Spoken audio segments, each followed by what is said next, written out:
I would think that there are probably two objectives. One is by doing these kinds of flights, they're gathering information. They want to know how well NATO air defenses work. Can NATO air defenses track the drones? Can they track the fighters?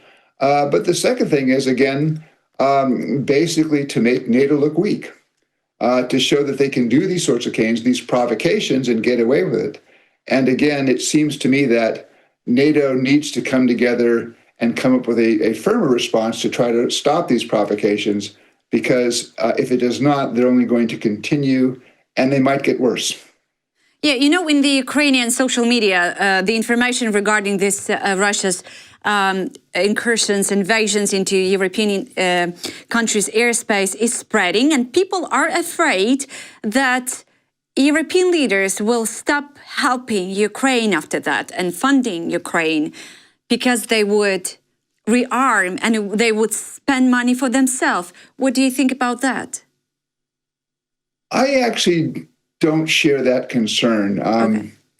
I have been very impressed by the European response to supporting Ukraine. Had you told me in February of 2022 that in late 2025 there would be a weaker response to Ukraine, I would have thought that might have come from Europe, not from the United States. And unfortunately, and I wish it were otherwise, I see the American response to supporting Ukraine being weak. But it seems to me that the Europeans have now come to appreciate that what happens in Ukraine matters very much for their security. And I think European leaders understand that if Russia wins in Ukraine, Russia becomes a much more dangerous country on the border of NATO Europe. So I'm actually fairly confident that the Europeans are prepared to continue supporting Ukraine, and they're prepared to continue doing that even if Trump basically decides to take the United States out of the game. This is, I think, one thing that the Europeans now, I think, should be considering. I think they are considering. Are there ways to use the frozen Russian central bank assets? And I think there's a plan that's being discussed now, a fairly clever plan that would allow a large portion of those funds to be made available to Ukraine. That, to my mind, is important, because if Ukraine has those funds, then Ukraine knows that for the next several years, it will have the resources to buy the weapons it needs to continue defending themselves.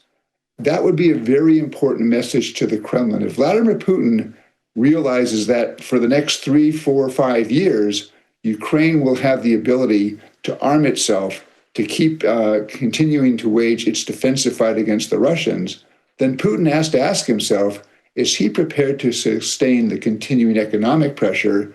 But more importantly, is he continue to pay a price of 300,000, 400,000, 500,000 Russian soldiers killed and wounded every year? Mm-hmm. That might cause a change in the Kremlin's approach. Mm-hmm. Mr. Pifer, do you believe that lots of Russia's friends, Putin friends, actually don't want him to win this war in Ukraine?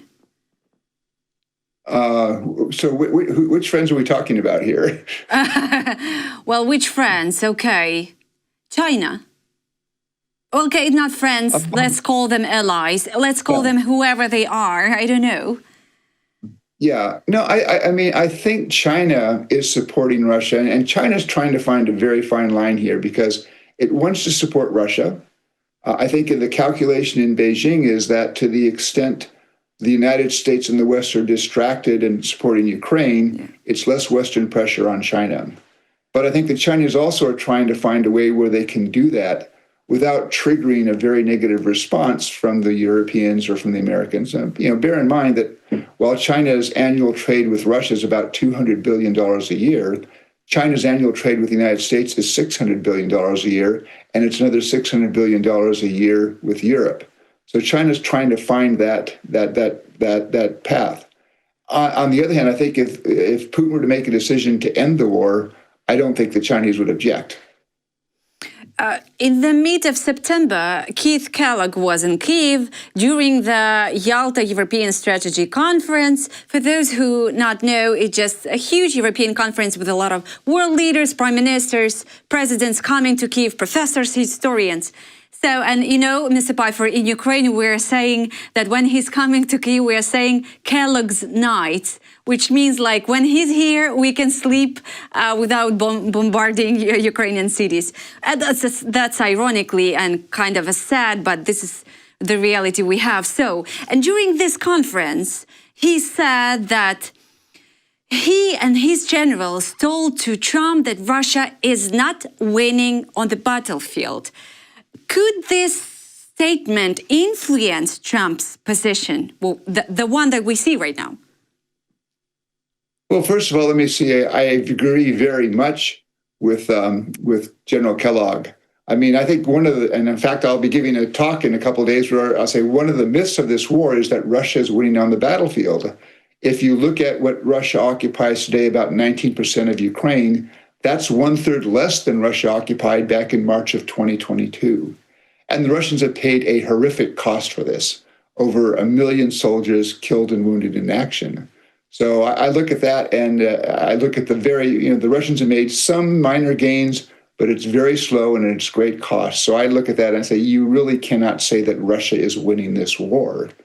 Now, whether that impacts on President Trump's view, I'm just not sure. It's very hard for me to figure out how Mr. Trump arrives at his policies because it's hard to see whether there's a strategy or a plan. It just seems to be based on his gut instinct, which changes from day to day. I mean, if you look at the flip-flops we've seen, so what he said when he was in Alaska meeting with Putin, what he then said 3 days later when he was meeting with President Zelensky and European leaders, completely different. There's no strategy here. And so it's hard to figure out how you can persuade him to adopt a strategy. Yeah, at this YES conference, Radoslav Sikorsky said that stop just listening every word of American president, every tweet, every his post. But may I just refer to another statement of Keith General Kellogg? He said, I just wrote it down, don't fear Russia's army. This isn't the USSR. If Putin rattles nukes, remind him the US, Britain and France are nuclear too. We would kick their ass. I don't know whether I can say that on air, but I'm quoting in my defense. Yeah. So, is that a source of a reassurance when what he said when dealing with Russia? Yeah, no, to be sure, Russia has a large nuclear arsenal, but, the Russians aren't crazy. And I think there is a basic understanding in Moscow that if you use nuclear weapons, you've opened a Pandora's box, and the consequences are unpredictable, they're nasty, and they're potentially catastrophic, including for Russia. And I think the Russians understand that.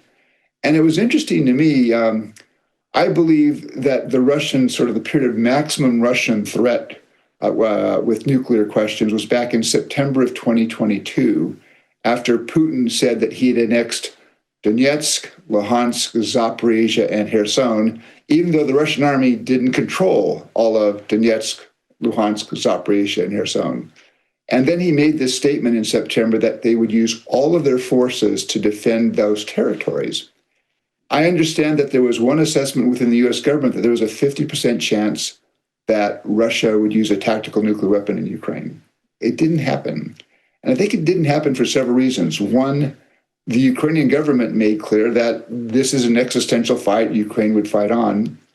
The West, and I understand that the United States, Britain, and France communicated private messages to the Russians that there would be very severe consequences if Russia used nuclear weapons. But then also, I think you had the Chinese and the Indians and others in the global South going to the Russians and saying, you can't do that. And what was interesting to me was within a month of September 22, Vladimir Putin is at the Valdai Discussion Club, and he's asked about the threats. And he said, we don't make nuclear threats. That's just Western propaganda. A week later, the Russian Foreign Ministry put out a statement on prevention of nuclear war, which was about 95% of what I would have wanted to see the Russians say. And then 3 weeks after that, Foreign Minister Lavrov is at the G20 summit in Bali, and he agrees to language that says nuclear threats are unacceptable. So I think the Russians have tried to play this nuclear card. But at the end of the day, the threats that they're making simply are not credible. And while the West cannot ignore those threats, I also think it would be a mistake to put too much attention on them, because the Russians at the end of the day understand that if you let the nuclear genie out of the bottle in war, things can get very nasty very, very quickly.